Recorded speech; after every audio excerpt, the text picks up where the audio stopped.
పార్టీలకు అతీతంగా రాజకీయ నాయకులు స్టీల్ ప్లాంట్ కోసం పోరాడాలని మాజీ మంత్రి శైలజానాథ్ తెలిపారు. విశాఖలో స్టీల్ ప్లాంట్ కార్మికులు 1443 రోజులుగా దీక్షలు చేస్తున్న సంగతి తెలిసిందే. అయితే మాజీ మంత్రి శైలజానాథ్ దీక్షా శిబిరాన్ని సందర్శించి పోరాట కమిటీ నాయకులకు సంఘీభావం తెలిపారు.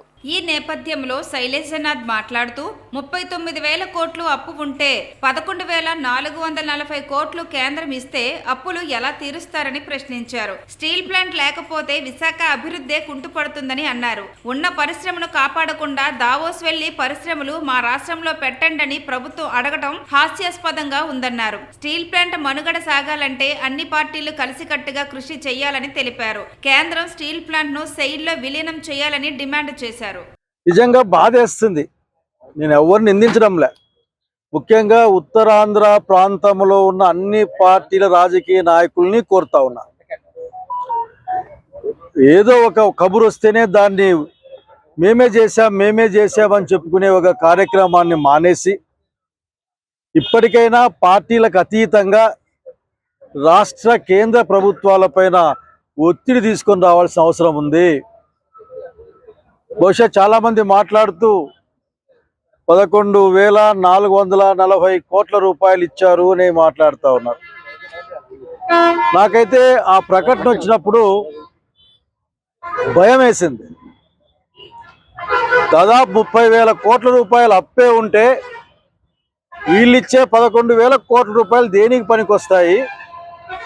మేము సాయం చేసినాం, మీకు చేత కాలేదు కాబట్టి మేమేమి చేయలేమని చెప్పి ఒక కార్యక్రమానికి ఇదేమన్నా ఒక ఆలోచన అనే ఒక భయం నాకు వచ్చింది. ఇట్లాగే విశాఖపట్నంకి వచ్చిన తర్వాత ఒకసారి మాట్లాడదాం, చాలా రోజులైంది కలిసి కూడా. నిజంగా ఇంత సుదీర్ఘమైన పోరాటాన్ని చాలా తక్కువ ఉంటాయి.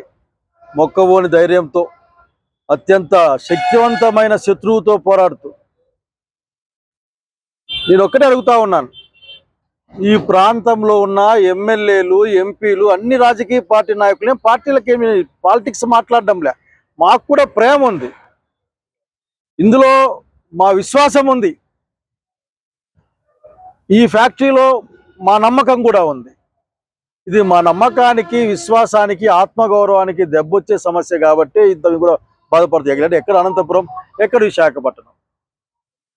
స్పష్టంగా అడగాలి. ఈ రోజున వీళ్ళందరూ ఏదో ఒక రోజున వీళ్ళు జవాబుదారీగా ఉండాల్సి వస్తుంది. ఏదో కార్మికుల కోసమో లేకపోతే మీడియాలో మాట్లాడడం కోసమో 4 మాటలు మాట్లాడిపోతే లాభం లేదు. నేను చూసే ఒక ఆయన, ఉద్యోగాలు మానేయండి, మీకు ఇష్టం లేకుంటే రాజీనామా చేయండి అని ఒక ఆయన చెప్పాడు. బహుశా ఎంపీనో ఎమ్మెల్యే అనుకుంటా. ఎంత సింపుల్గా చెప్పాడు.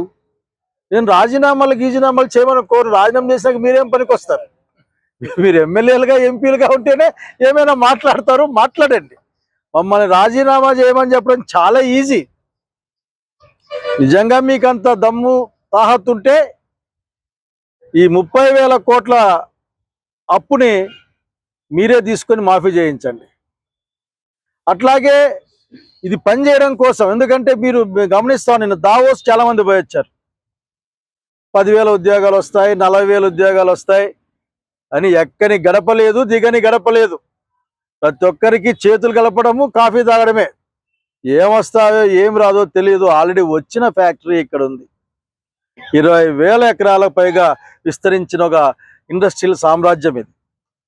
కానీ క్యాప్టివ్ మైన్స్ ఇవ్వండి, ఎట్లా పోటీ ఇవ్వడమని చెప్తారు మీరు? 10,000 కోట్లు ఇచ్చి ఎక్కడ పోటీ పడాలి మేము? ముడి పదార్థానికే 2-3 వేల కోట్ల తేడా, 2-3 వేల రూపాయలు తేడా వస్తూ ఉంటే టన్నుకు ఎంత గొప్ప స్టీల్ అయినా సరే వినియోగదారుడు ఎట్లా కొంటాడు? 2-3